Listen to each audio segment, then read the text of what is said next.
This is Chapter 28, Module 2, Spermatogenesis. The learning objectives of this module are 1. Describe spermatogenesis and meiosis, and 2. Describe the hormones and male reproductive functions. Spermatogenesis is the process of sperm production. This process takes about 9 weeks. It begins at the outermost cell layer in the seminiferous tubules and proceeds toward the lumen. Spermatogonia are the stem cells found in the outermost layer of the seminiferous tubules that divide by mitosis to produce 2 daughter cells. One of these daughter cells will remain in the outermost layer while the second daughter cell moves 1 layer closer to the lumen of the tubule and is called a primary spermatocyte. The primary spermatocyte begins the process of meiosis and forms secondary spermatocytes that move 1 layer closer to the lumen. The secondary spermatocytes will then differentiate into spermatids. The spermatids are even closer to the lumen of the seminiferous tubule. The spermatids then differentiate into spermatozoa. The spermatozoa are found in the layer closest to the lumen of the seminiferous tubules. Eventually, the spermatozoa will lose contact with the wall of the seminiferous tubule and enter into the lumen of the tubule. The seminiferous tubules contain spermatogonia, primary spermatocytes, secondary spermatocytes, spermatids, spermatozoa, and large Nurse cells. The large Nurse cells are also called sustentacular cells or Sertoli cells. These cells extend from the capsule of the lumen, or the outermost layer, to the lumen of the tubule, or the innermost layer, in between other types of cells. The main function of the nurse cell is to nourish the developing sperm cell. Spermatogenesis is the process of sperm production. Spermatogenesis involves 3 processes. 1. Mitosis, where the spermatogonia produce primary spermatocytes. 2. Meiosis, where the primary spermatocyte develops into a secondary spermatocyte and then differentiates into a spermatid. And 3. Spermiogenesis, where the spermatid differentiates into a spermatozoa or sperm. The spermatogonia begin the process of spermatogenesis by undergoing mitosis to produce 2 daughter cells. Let's look more closely at the process of mitosis. First, prior to mitosis in interphase, the DNA in the nucleus of the spermatogonia replicates to produce copies of the 23 pairs of chromosomes. Then, during mitosis, the spermatogonia undergo division, just as somatic cells do, with the phases prophase, metaphase, anaphase, and telophase. 2 daughter cells are created as the cell divides during cytokinesis, and both cells have 23 pairs of chromosomes. This process has basically produced a copy of the stem cell that can now continue to develop in the process of meiosis. Meiosis is a special form of cell division involved only in the production of gametes. The primary spermatocytes will develop into secondary spermatocytes and then into spermatids through the process of meiosis. Meiosis includes 2 phases, meiosis 1 and meiosis 2.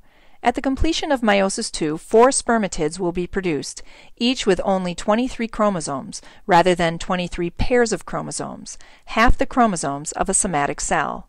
Meiosis 1 and meiosis 2 each have 4 phases, prophase, metaphase, anaphase, and telophase.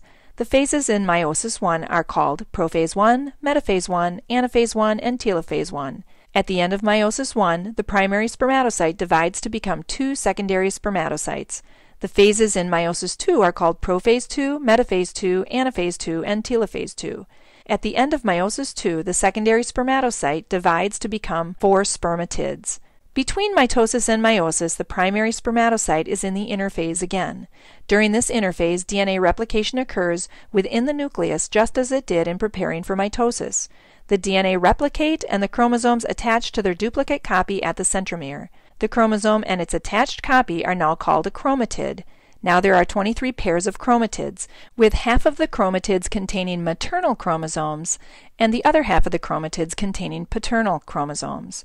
The primary spermatocytes then begin the process of meiosis 1. During prophase 1, a chromatid containing maternal chromosomes will attach itself to its homologous chromatid containing the paternal chromosomes. The joining of the chromatid with its homologous chromatid is the synapsis. This matched set of chromatids is now called a tetrad. At this point, something very unique happens. Some of the genetic material from the maternal chromosomes will exchange with some of the genetic material from the paternal chromosomes. This exchange is called crossing over and is the basis for variations of physical characteristics among siblings. The tetrads then continue into metaphase 1, where they are pulled to the center of the spindle apparatus. Moving into anaphase 1, the tetrads separate into the maternal chromatids and the paternal chromatids. This is a significant difference between meiosis and mitosis. In mitosis, each chromatid separated so the chromosomes and their copies separated. In anaphase 1 of meiosis, the copies stay connected.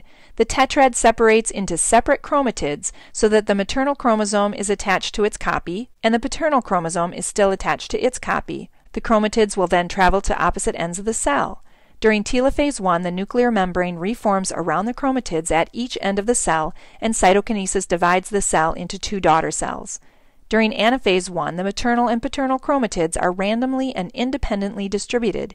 It is not predictable which daughter cell will receive copies of the maternal chromosomes and which will receive copies of the paternal chromosomes. As a result of random distribution of chromatids, telophase 1 ends with the formation of two daughter cells containing unique combinations of maternal and paternal chromosomes. Both cells contain 23 chromosomes and their copies. This first meiotic division is called reductional division since the number of chromosomes was reduced from 23 pairs plus their copies to 23 chromosomes plus their copies, and so are haploid cells. After meiosis 1, each daughter cell is now called a secondary spermatocyte and contains 23 chromatids.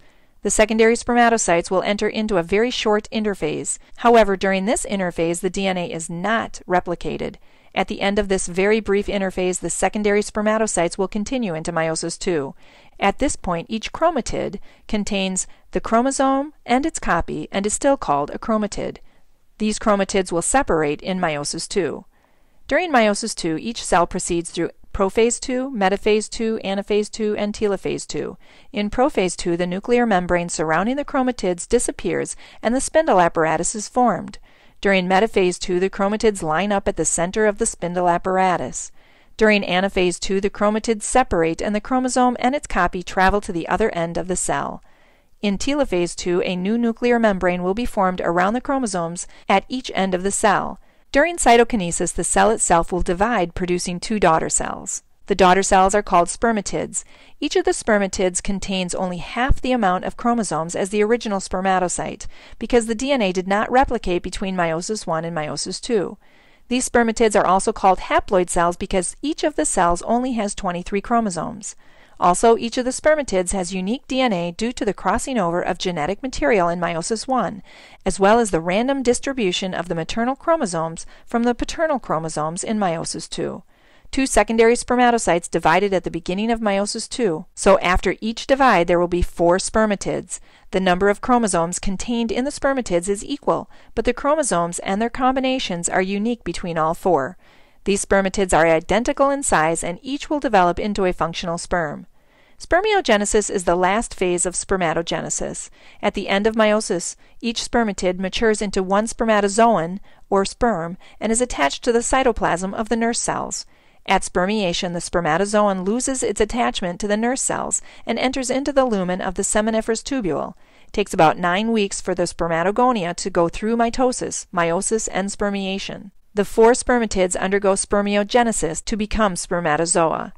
The mature spermatozoon has a head, neck, middle piece, and a tail. The head is a flattened ellipse that contains the nucleus of the cell along with its chromosomes. The tail consists of a flagella.